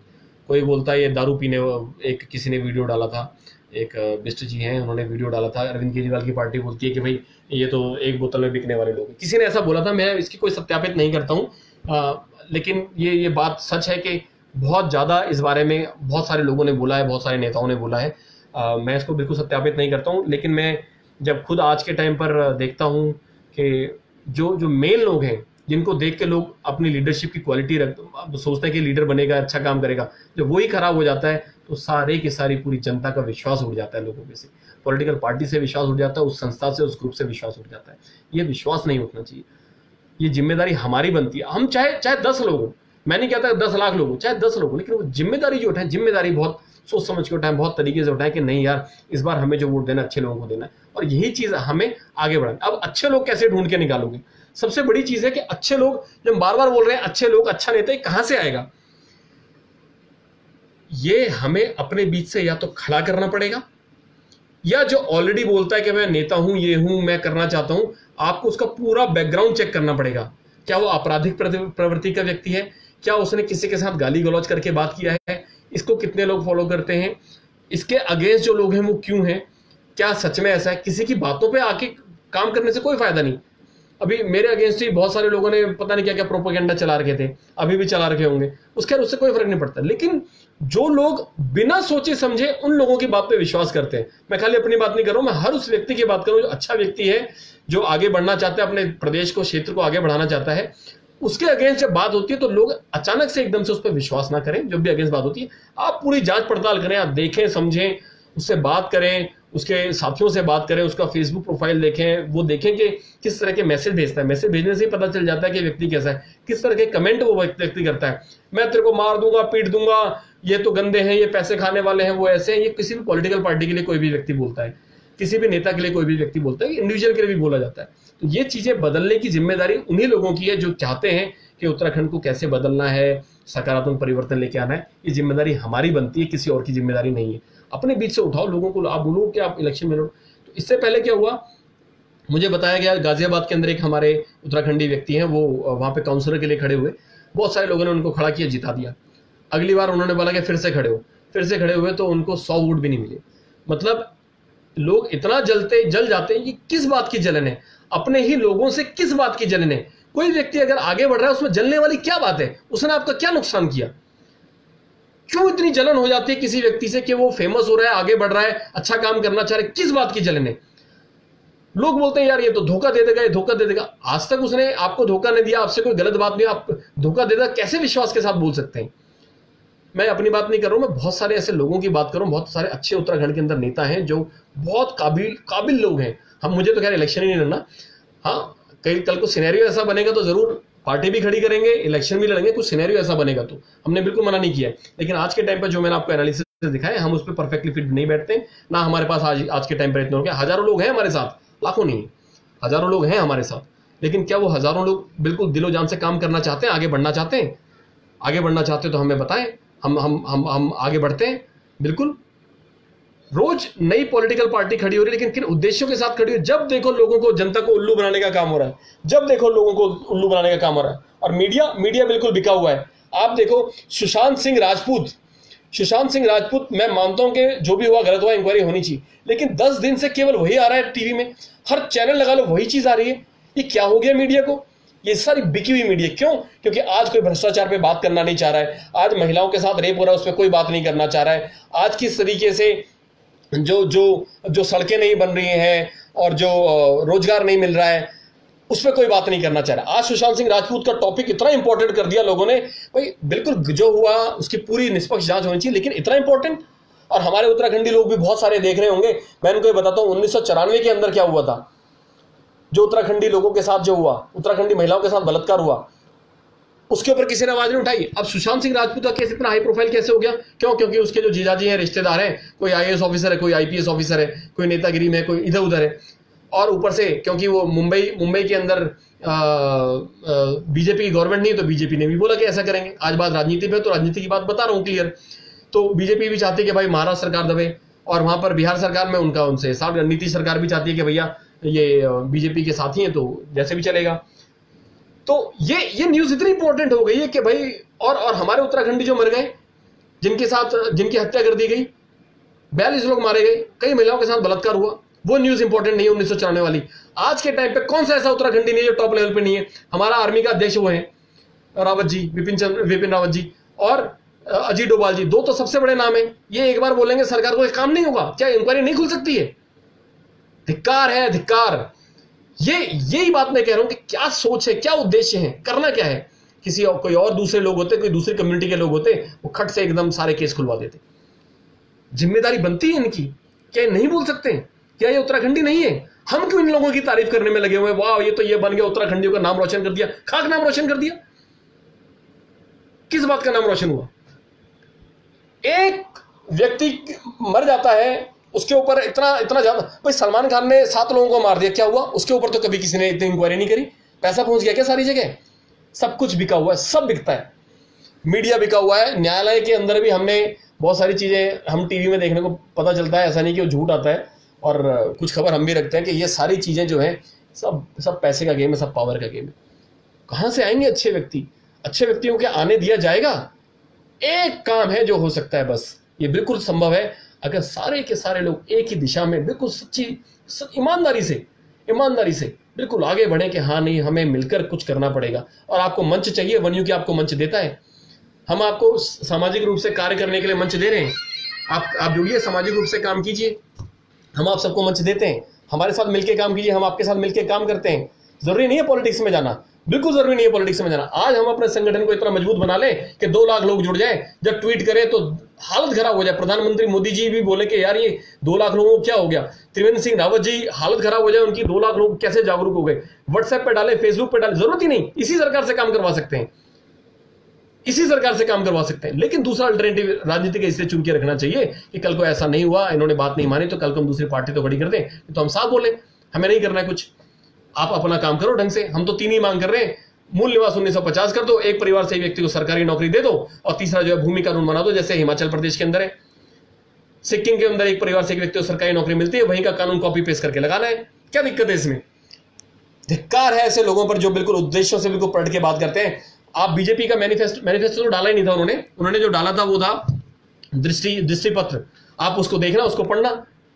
महिलाओं के लिए ये कर देंगे, हॉस्पिटल बना देंगे, शराब बंद करवा देंगे। कहां हुआ, क्या हुआ वादों का?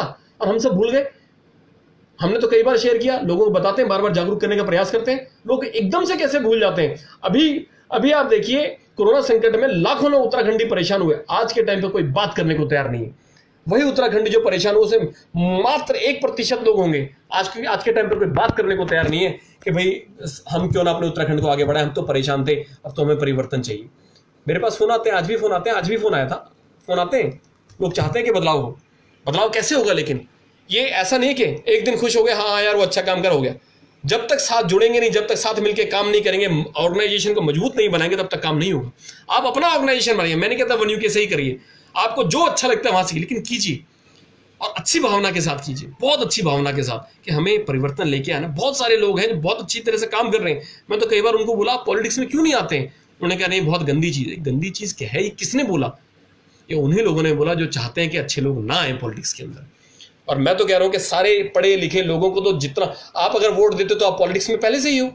आप चुन रहे हो ना कि ये आना चाहिए वो आना चाहिए, आप चुन रहे हो। और मैं तो ये देख के बिल्कुल दंग हो गया हूं कि लोग बोलते हैं कि यार मतलब हमने ऐसी सरकार चुन ली, ये नेता ऐसा हो गया। चुना भी तो हमने ही है, चुना किसने है?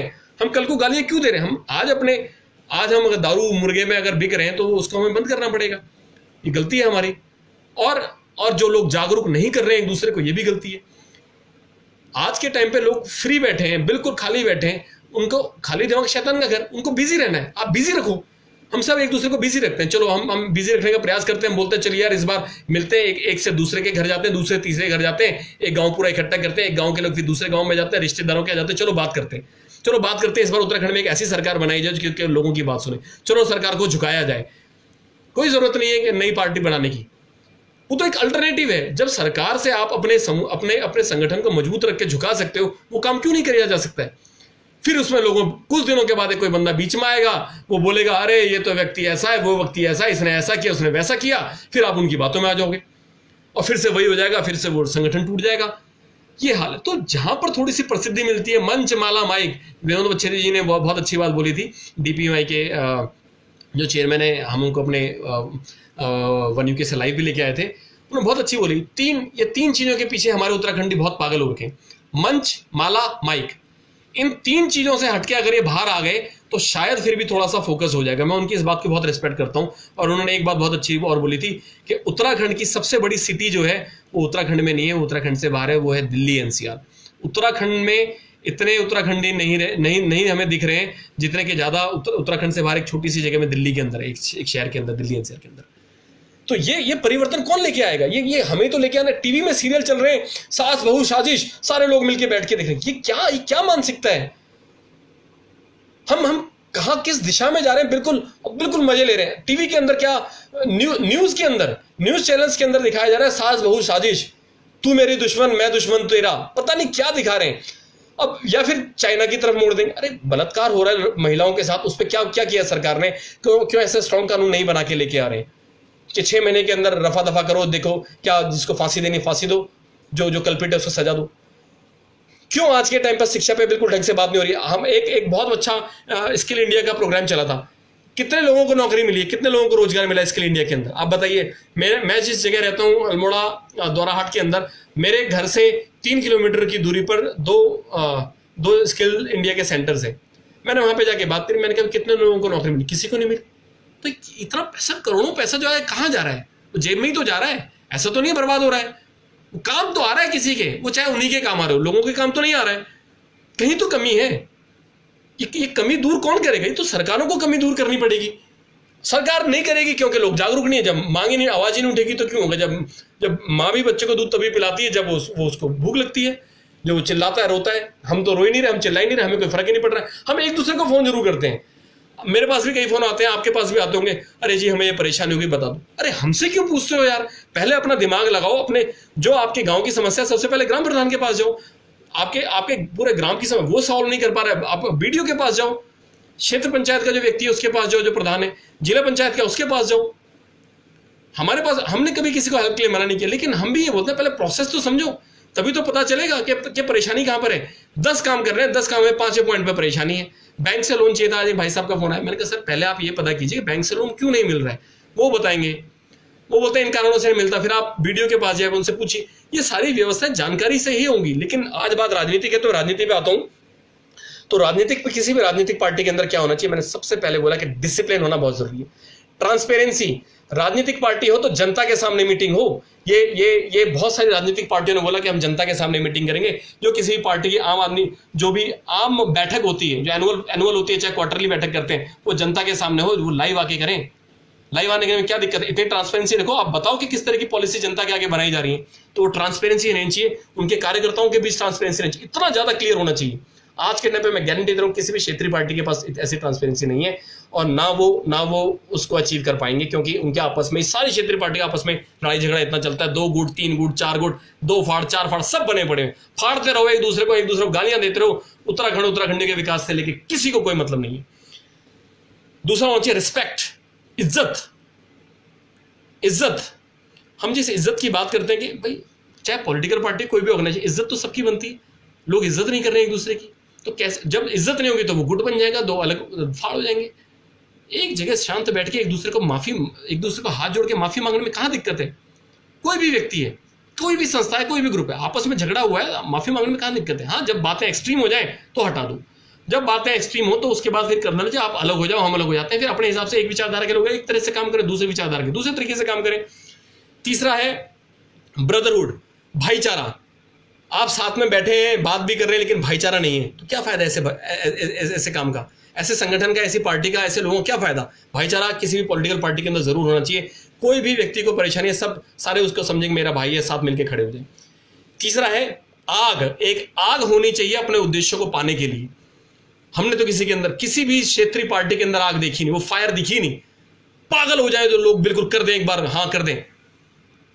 आप कई लोग मुझे बोलेंगे तो भाई तुम दिखा दो वो आग।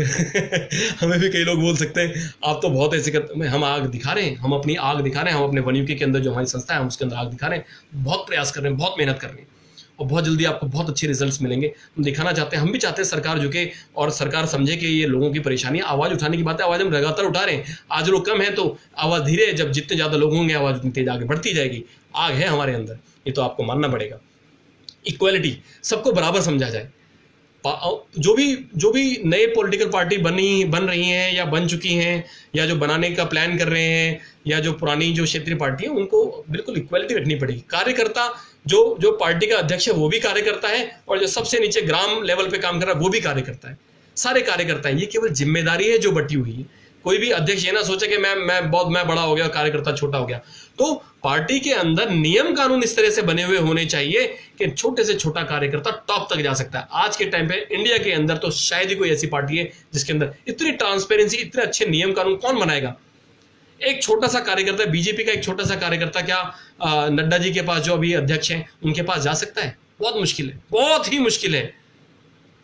लेकिन कहीं ना कहीं कोई ना कोई रास्ता मिलके अगर कोई ऐसी, तो इतनी ट्रांसपेरेंसी होनी चाहिए कि सब कार्यकर्ता ही हैं, सबको जिम्मेदारी अलग मिली है, टाइम देके मिलके बात होनी चाहिए।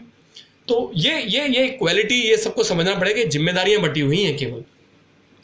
अच्छा, ये पब्लिक डिस्कशन के लिए हमेशा पार्टी को कभी भी हो मुंह ना छुपाए।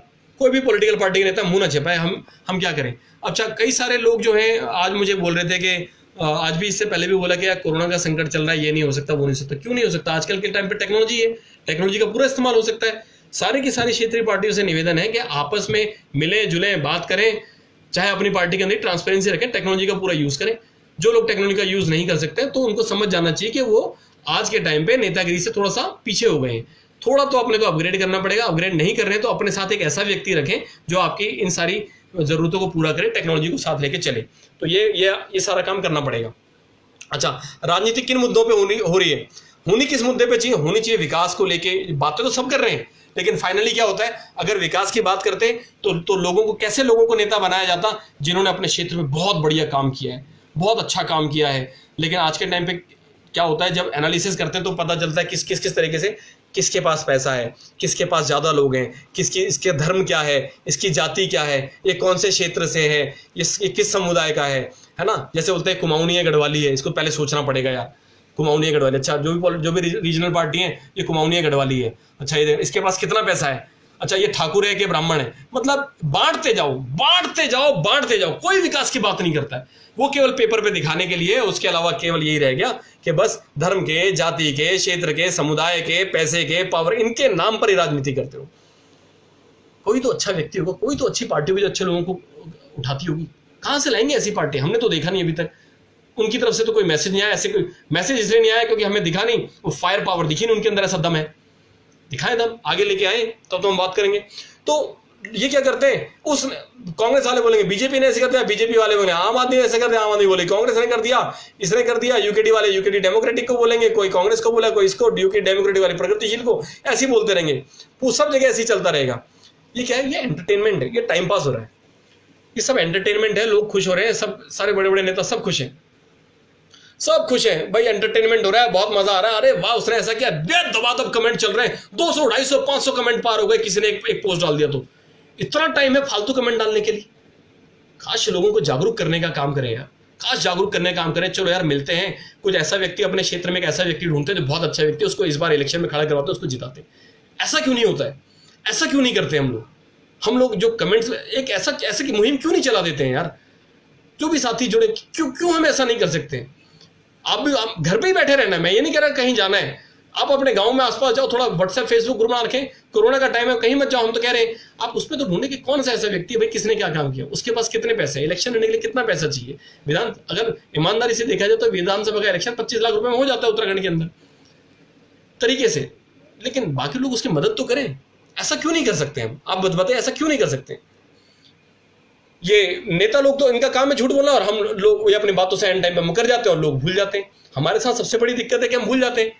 आज के टाइम पर त्रिवेंद्र सिंह रावत जी ने कितनी बार अपने डिसीजन लिए और डिसीजन से पलट गए, भूल जाते हैं। उसके बाद लोग के यार ये तो पलट जाते हैं। उन्होंने एक नई योजना शुरू कर दी, मैं योजना की लिस्ट दिखाऊंगा, वो मैंने निकाल के रखा था, ज्यादा टाइम हो जाएगा। तो योजना, दुनिया भर की योजनाएं आ गई, फायदा तो मिल ही नहीं रहा है। इक्का दुक्का या किसी के जो प्रेमी है, जो किसी के रिश्तेदार हैं, उनके अड़ोस पड़ोस वाले हैं, जानकर उन्हीं लोगों को फायदा मिलता है। ये क्या चीज है? ये फायदा केवल चुनिंदा लोगों को क्यों मिल रहा है? जो भी साथी बाद में जुड़े उनका मैं हार्दिक अभिनंदन करता हूं। प्लीज इस वीडियो को शेयर करते रहें। मैं थोड़ा सा और लूंगा। तो हमारी मानसिक, सबसे पहले समझना पड़ेगा हमारी मानसिकता क्या। हमारी मानसिकता हो गई है टांग खींचने की और एंटरटेनमेंट की, कि हमारा एंटरटेनमेंट होता है। वाह, मजा आ गया, देखा उसने कमेंट पर, अच्छा उसने मुझे ऐसा कैसे कह दिया, मैं तो इसको ये लिख दूंगा, वो उसने ऐसे ग्रुप खेल रहे हैं, फेसबुक खेल रहे हैं। और जबकि जहां पे हमें सीरियसली सोचना चाहिए था कि हमें किस तरीके से अपने लोगों को आगे लेके आना है, सही व्यक्ति कौन है, उसको कैसे हम पहचानेंगे, कैसे आगे बढ़ेंगे, तब बात बनेगी। तो मैंने जो भी साथी बाद में जो उनको बताना चाहूंगा, मैंने सबको ये बताने की कोशिश की राजनीति पार्टी कैसे बनाए, किस तरह की पार्टी हो, लोग कैसे हो, कैसे चुना जाए, कैसे किया जाए। लेकिन ये दिनेश भी अकेले नहीं कर सकता, हमारी संस्था अकेले नहीं कर सकती है। तो जितने भी संस्था के लोग इस वीडियो को सुन रहे हैं, प्लीज आगे बढ़िए, हमारे साथ की जरूरत। आप अपना नाम आगे लीजिए, हमारा नाम मत लीजिए कहीं भी, वनयू का नाम कहीं मत लीजिए, आप अपना नाम से आगे बढ़ाइए, लेकिन अच्छा काम कीजिए, हम आपको सपोर्ट करते हैं। अब हम मिलजुल के काम करते हैं ना, क्यों ना हम मिलजुल के काम क्यों नहीं कर सकते, अच्छी चीजों को आगे क्यों नहीं लेके आ सकते। तो साथियों, मैंने बहुत ज्यादा समय ले लिया शायद आज। मैं फिर भी आप सभी साथियों से निवेदन करूंगा कि प्लीज इस वीडियो को शेयर कीजिए। कोई भी दिक्कत है आप मेरा नंबर नोट कीजिए, 95 52 51 58 57, 9552515857। मेरा नाम दिनेश सिंह बिष्ट है।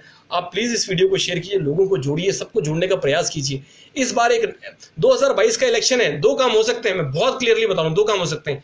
या 22 से पहले अगले 6 महीने से 1 साल के अंदर सरकार पे आप दबाव बना लीजिए। 21 तो बहुत पूरा निकल जाएगा, ये 6 महीने जो बचे हैं इस महीने के, अगले महीने के 4 महीने और लगा लीजिए, जुलाई से लेकर अगले महीने अप्रैल तक लगा लीजिए, बस अगले साल के अप्रैल तक इतना ही समय बचा है सरकार पर दबाव बनाने का। अगर दबाव बना दिया, लोगों को जोड़ दिया, आगे बढ़ा दिया तो काम हो जाएगा, नहीं तो काम तमाम हो जाएगा। दूसरा ऑप्शन आपके पास बचेगा नहीं कि अपनी पॉलिटिकल पार्टी बना के आगे बढ़ें या अपने क्षेत्र से लोगों को जोड़ें, एक संगठन को इतना मजबूत बनाए। सारे संगठन बोले हम मिलकर काम करते हैं, चलो ना बैठते हैं, एक बार ऑनलाइन कॉन्फ्रेंस करते हैं। आपको चाहिए हम वीकली ऑनलाइन कॉन्फ्रेंस का टाइम सेट करते हैं, हम टाइम सेट करते हैं। आप बोलेंगे तो मैं, अगर मुझे कुछ लोग, इसमें 10 लोग भी इस वीडियो को जो देख रहे हैं उन्होंने लिख दिया कि भाई जी ऑनलाइन कॉन्फ्रेंस करो, वीकली कॉन्फ्रेंस हो, तो 100 लोग हम जोड़ सकते हैं। 100 लोग गूगल मीट के अंदर, तो हम 100 लोगों की वीकली कॉन्फ्रेंस करेंगे। अगर 10 लोगों ने भी लिख के दे दिया तो हम ये काम करते हैं, हम आपस में बात करते हैं। हम अपने संगठन को तो बहुत ऑर्गेनाइज करने का प्रयास कर रहे हैं, बहुत अच्छे तरीके से हम चाहते हैं कि सारे लोग ऑर्गेनाइज रहें तरीके से।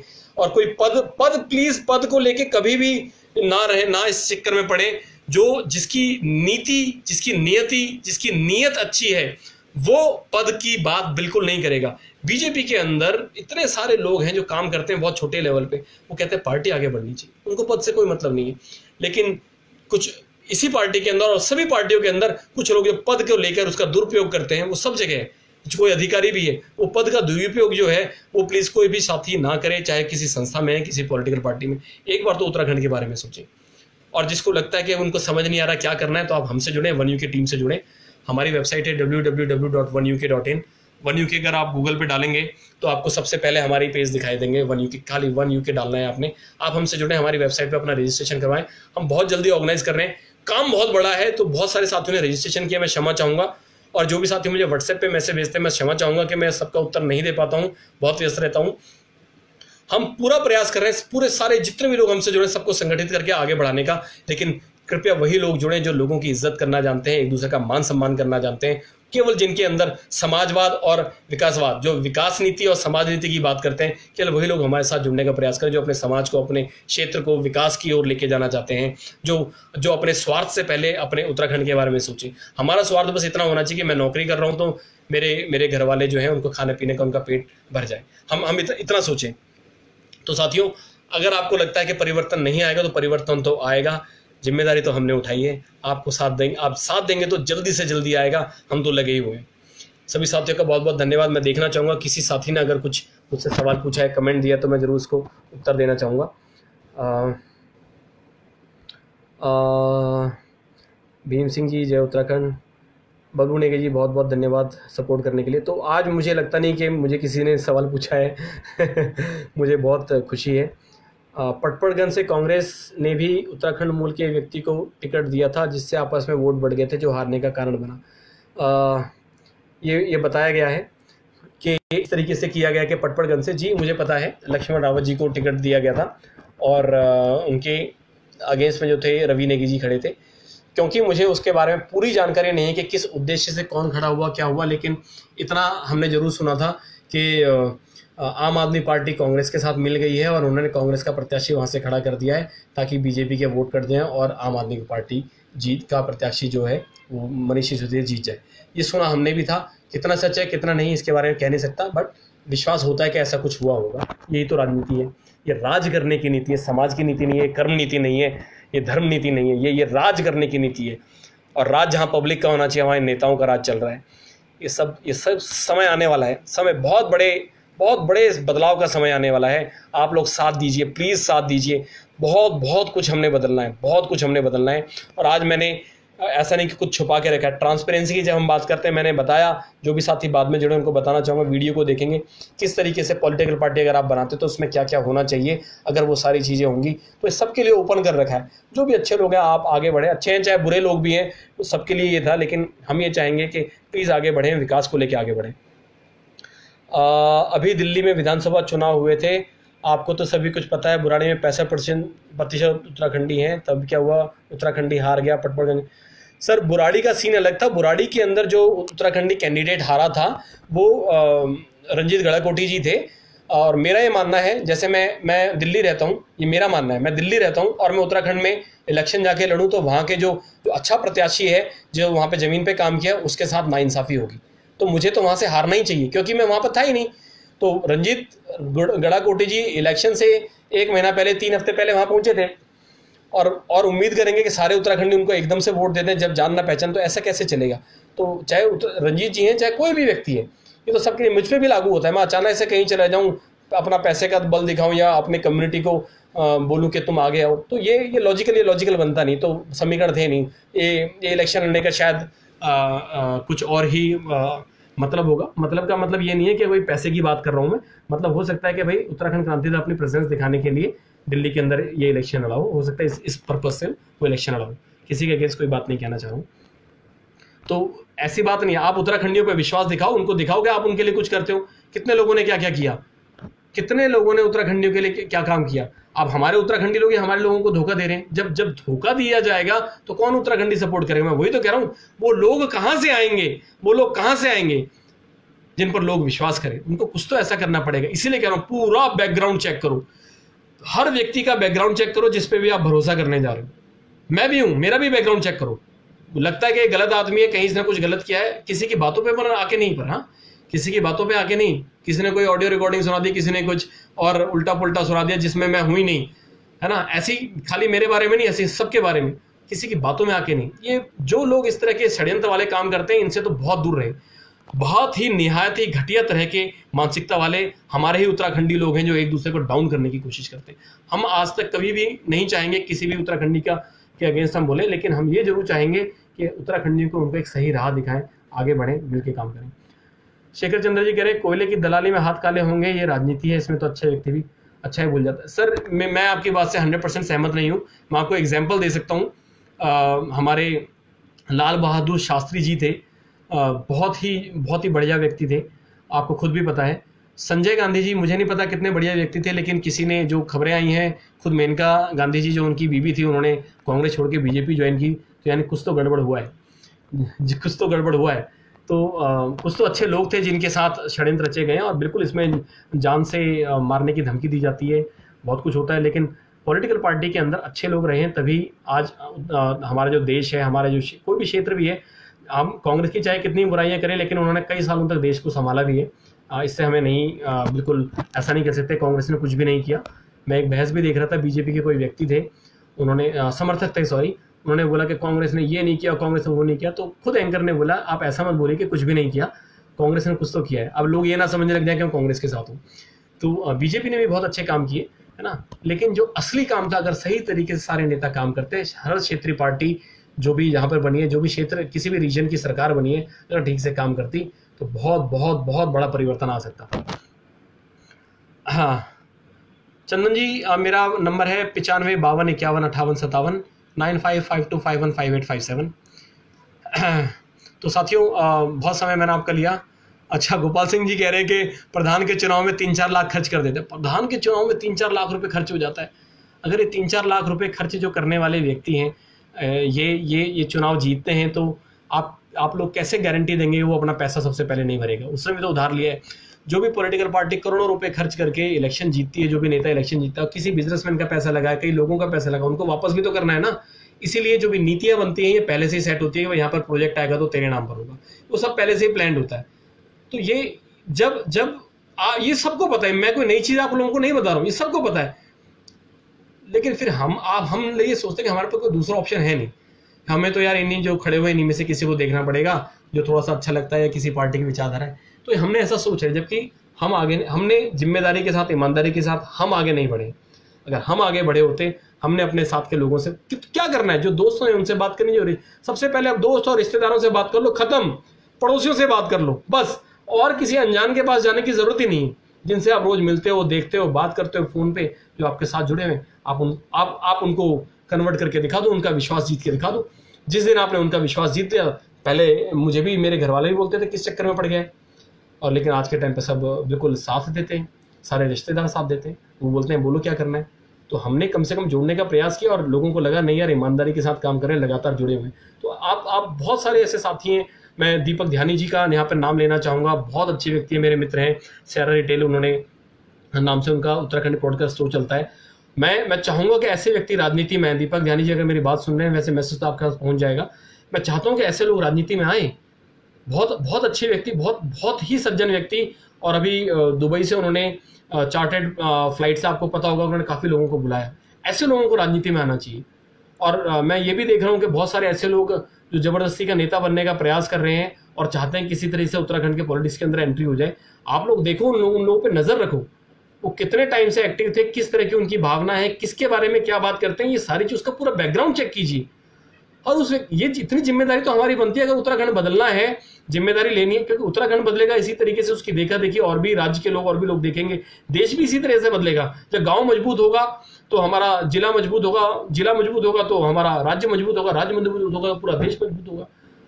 तो ये जिम्मेदारी हमारी बनती है। ये वोट बहुत कीमती है, किसको देने वाले हैं, क्यों ना अपने जानकार को दे, अपने साथी को आगे बढ़ाए, आगे खड़ा करें।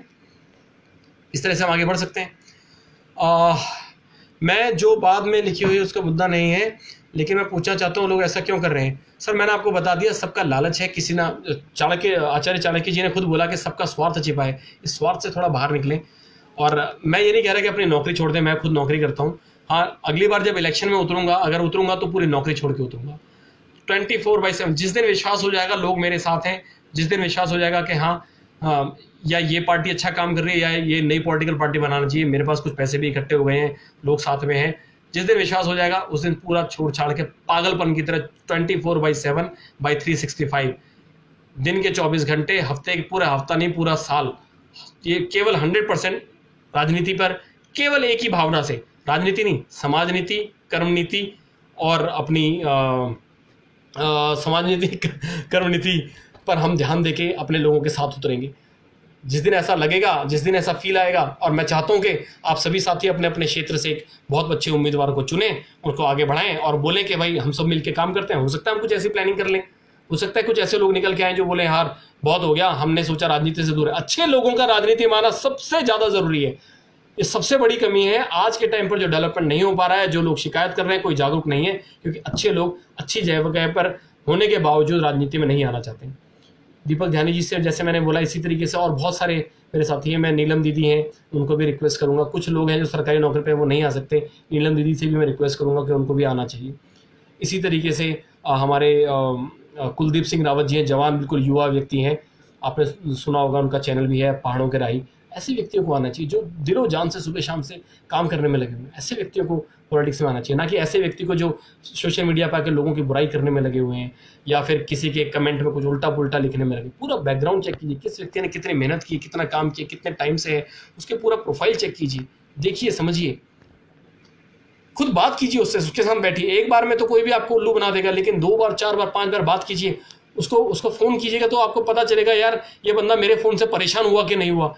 परेशान, उसका बात करने के तरीके से आपको पता चल जाएगा। आप 2-4 लोगों के आप दिए आइडेंटिफाई कर लीजिए, उसका दुश्मन कौन है, उसका विरोधी कौन है, उसके बारे में बुराई करने लग जाइए, और इमीडिएटली अगर वो बुराई करने लग जाता है, आप समझ जाओगे इस व्यक्ति पे तो कांटा मारना पड़ेगा।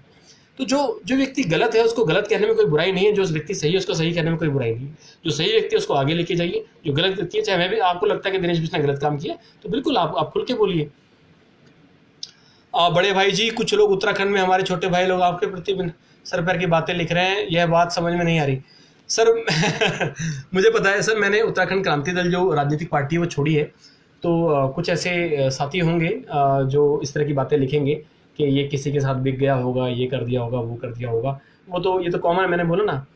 तो किसी भी व्यक्ति का पहले बैकग्राउंड पूरा चेक किया जाए, उसके बारे में बात कीजिए। ये तो हमेशा से ऐसा चलता हुआ आ रहा है। कुछ लोग तो विरोधी खड़े होंगे, कोई आगे जाएगा तो कोई तो पीछे रहेगा। तो 2 तरह के लोग हैं, एक तो होते हैं कि भाई मेहनत करके आगे बढ़े, दूसरे होते हैं उसको आगे, उससे आगे बढ़ने के लिए उसको नीचे दिखाने का प्रयास करें ताकि खुद ऊपर दिखे, होते नहीं है वो दिखें।